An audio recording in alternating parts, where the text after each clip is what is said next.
Sveiki.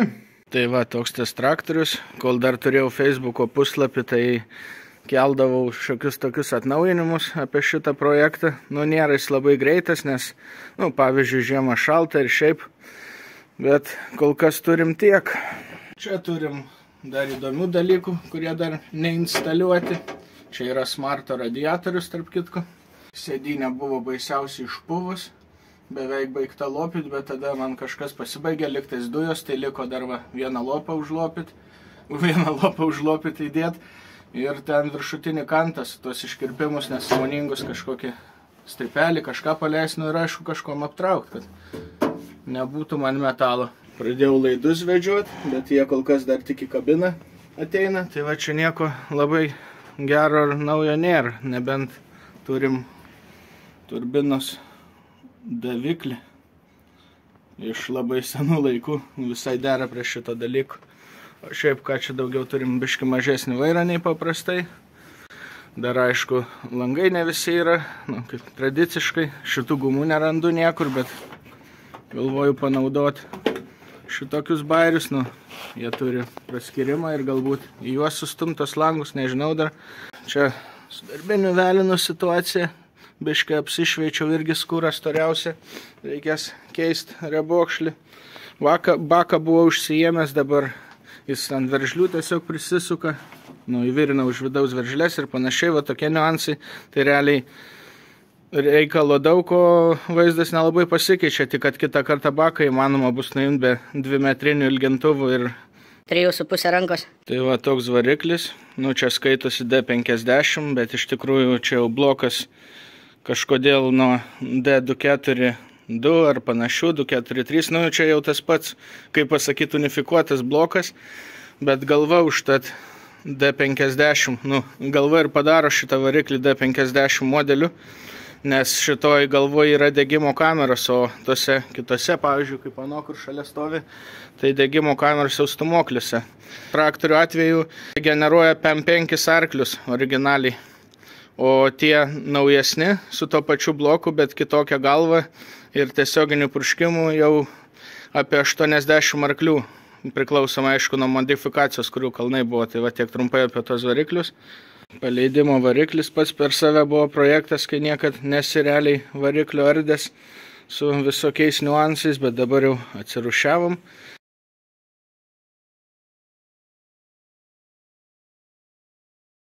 Iš variklio pusės su juo viskas gan normaliai, iš silpnesnių pusių, kad galiausiai reikia normalių ratų, nes sutrukinėja baisokai. Ir visas šitas mešlynas dar, čia vos nekaltuku teko gramdyti viską iš tikro. Buvo skūra tiesiog užaugusi, tai va su kabina visi reikalai vis dar likę. Ką aš čia dar padaręs, aišku valiau ir dar reikia valyti, vis atsiranda kažkur kažkas praleidžia, čia tokia technika, kad jeigu praleidžia, tai tepalo yra, bet vis tiek norisi apsitvarkyti. Bet apart to, kad apvaliau, nes čia irgi visa pluta visur buvo baisiausia, pasikeičiau šlangės, žarnas į silikoninės. Smagiausia, kai iš Litagros nusiperki, tai būna brokuota. Tai dabar, likučiai čia susidėjo raudoni Litagros žarnas, kuri iš tikro anai vietai buvo skirta, bet su grioviu pagamina žarną.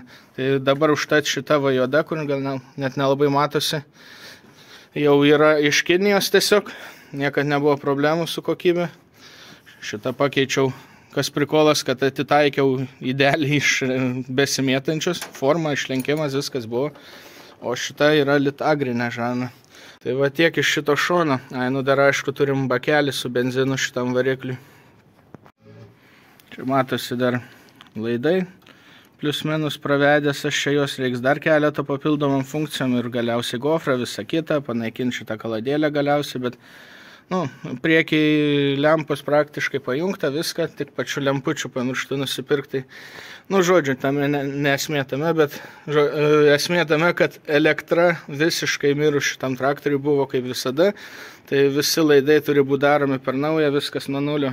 Kai jau visi nustojo žiūrėti, galima pereiti prie įdomumo. Kas sekė Facebook'e šitą projektą, tai pirminė esmė buvo pastatyti ant šito daikto turbiną, o paskui daryti visą kitą, nes man patinka tokia darbų tvarka, nors nelabai logiška, bet... Taip smagiau. Tai va čia jau antra iš tikro turbina, nes pirmą uždėjau labai didelį nuo vadinamo SMD variklio Niva kombaino.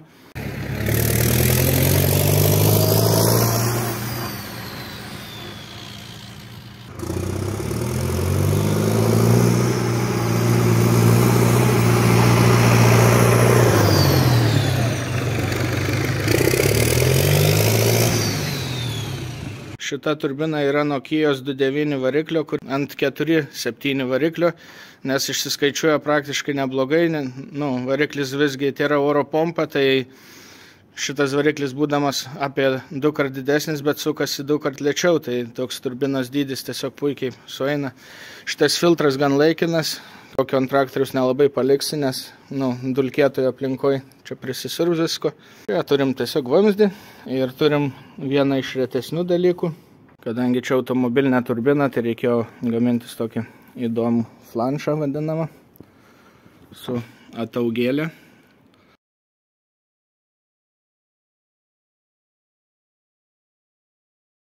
Nes ten yra vožtuvėlis, vadinamas wastegate'as, kuris kai reikia dalį dujų išleidžia lauk, o ne per turbiną, bet aš kol kas jį uždariau tiesiog su spiruoklė. Tai reiktų žiūrėti, kad čia nepersipūst per daug, bet vėliau, manau, susidės ir valdymas, ir viskas. Bet kol kas gerai ir taip.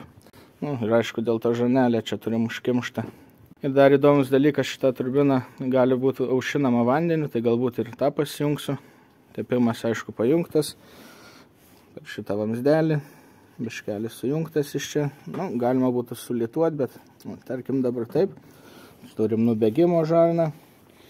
Jinai pajungta į tokį bairį, kurį irgi reikia biškį žiūrėtis, kažkur leidžia, dėl to čia prisitaško, o gal pro matuoklę. Vėlgi čia yra niuansų su tepalu, reiks žiūrėti. Bet nubėgimas tiesiog į čia, kur būtų tam kitam varikliai su šituo pačiu bloku D200 kem, 2 kem kažkuriuose, visuose, čia būna tepalo užpilimas. Tai čia buvo didelė skylė, tai tokį dalyką pavyko pasigaminti ir tiesiog viskas subėga į karterį. Paleidimo varikliui tokį vamzdį aš pasidaręs. Jisai ateina net iš anos pusės, iš paleidimo variklio, kad tau palei ausį ten net skambėtų jis. Ir taip pat aš uždėjęs ant to variklio rezonatorių. Biški perdaręs, biški tyliau gražiau dirba, nes taip tai jisai žiaurus. Originaliai čia tiesiog išo vamzdis ir jisai būna absoliučiai be jokio tildymo. Iš mažiau tradicinių dalykų pas mane normalus atmosferinis kolektorius, o ne specialus turbininis. Turbina tiesiog pritaikyta prie šito kolektoriaus. Per tokį perėjimą turim vieną kitą sustiprinimą ir panašiai, kad neatlūžtų visas šitas gėris. O šiaip jo, čia paprastas kolektorius. Ir iš turbinos turim dar vieną įdomų dalyką. Va tas Smarto radiatorius bus skirtas šitam dalykui. Čia yra vandeninis interkuleris iš kažkokio autobusiuko, pamiršau kokio. Bet kažkur 2,5 galbūt litro variklis. Tiksliai yra kodas, tai galima labai lengvai sužinoti, iš kur jisai. Esmė, kad šitas interkuleris kaip ir paprastas interkuleris, tik kad jis nėra oras, o yra oras vanduo. Aplink yra vandens šitą dėžė, o viduje tiesiog įprastinė konstrukcija su daug siaurų praėjimų, kurie, aišku, sudaro didelį plotą, tai pralaidumas sumoj geras. Šiaip kas įdomu, aš matavau, kiek jis priešinasi, tai prarandi kažkur 0,05 baro kažką toj zonai, vien dėl to, kad jis yra sistemui. Tai praradimas labai mažas, kvėpuoja jis puikiai, ir matosi pagal storius visko. O kodėl iš čia įdėtas, nes tradicinio interkulerio ten į priekį šitą kapotą nerealu įdėti, nebent tu išpjautum ten pusę. Tai pasidarė įdomu padaryti vandeninį, nes dar nemačiau, kad pas kažką būtų vandeninis. Tai dėl to priekį bus tas Smarto radiatorius ir tiesiog pompyti. Tai man į priekį gaunasi tik 2, čiut storesnės už nykštį žarnas, tai reiks vesti vietoj va tokių vamzdžių. Ir dar vienas dalykas, ten priekį turim vairo kolonėlę ir matom, koks mažas tarpas nuo jos iki radiatoriaus, tai vėlgi orinį interkulerį būtų sunku įdėti. Tai va, taip įdomiai šitas įsipaišė. Čia dar bus kokia atramėlė tikriausiai nuo čia, kad nekabotų jis vieną ant žarnų. O dėl pačio traktoriaus, kad jis toks panešiotas visas, tai aš realiai neturiu planuose nieko jam daryti, čia kažko restauruoti. Tik tai padaryti įdomesnį vidų, prietaisų skydelį, panašiai, išsikuopti, išsivalyti viską. O visas šitas vaizdas tegu lieka kaip toks stilius, čia vėlgi skonis draugų neturi. Bet su tam tikrais niuansais turėtų visai prikolnas būti galiausiai. Kad nebūtų toks sausas video, manau, galim užkurti. Svarbiausia taisyklė - patikrinti, ar laisva pavara. Kad nenubėgtų jis užsivedęs. Jis duoda gazo, galim dar paduoti gazo iš tikrųjų. Ant didesnio gazo geriau kūrėsi tokie dalykai. Tai žodžiu, kaip čia viskas veikia. Faktas, kad pirmiausia užsivedam šitą variklį ir paskui vedam aną variklį. Bet kad jis su ano varikliu, su dizeliu būtų sujungtas, mums reikia dviejų dalykų. Pirma, šitas bendiksas, kuris įjungtas, jis prijungia likusią dantračių dalį prie šito variklio. Galima atjungti, bet ta prasme užkūrus jisai taip drožėsi paskui, kad, aš šį tiesiog jungiu iš anksto, tai ta dalis jau sujungta būna ir tada lieka sankaba. Lenkiam žemyn šitą svirtį ir tada pradeda suktis variklis. Čia daugiadiskė sankaba, tarp kitko, šlapio tipo daugiadiskė sankaba. Ir kai kurie galvoja, kad ten, mačiau YouTube iš tikro, kaip tik iš jos išleisnė tepalą, nesako, iš kažkur privarė, kai iš tikro ten šlapio tipo sankaba ir jie turi būti su tepalu. Tai va, o toliau gan įprasti dalykai. Čia turim sklendė, kaip vadina patsosą, čiauką, kaip kiti vadina, kadangi šalta ir šiaip šaltas variklis, tai ją uždarom kurdami, kad suriebėtų mišinys, bet pirmiausia reikia iš kažkur paimti tą mišinį, tai dėl to atsukam kranelį ir apačioje yra mygtukas, spaudžiam mygtuką, prileidžiam čia toną kuro, man tai patinka, užriebinam, ir tikimės, kad kažkas bus.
Tiek šiam kartui.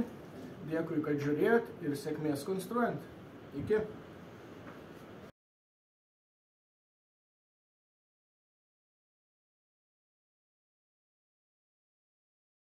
Ir kągi čia turim. Turim kamštį, kurį reikėjo drėmelių tvarkyti, nors jis naujas, bet netiko.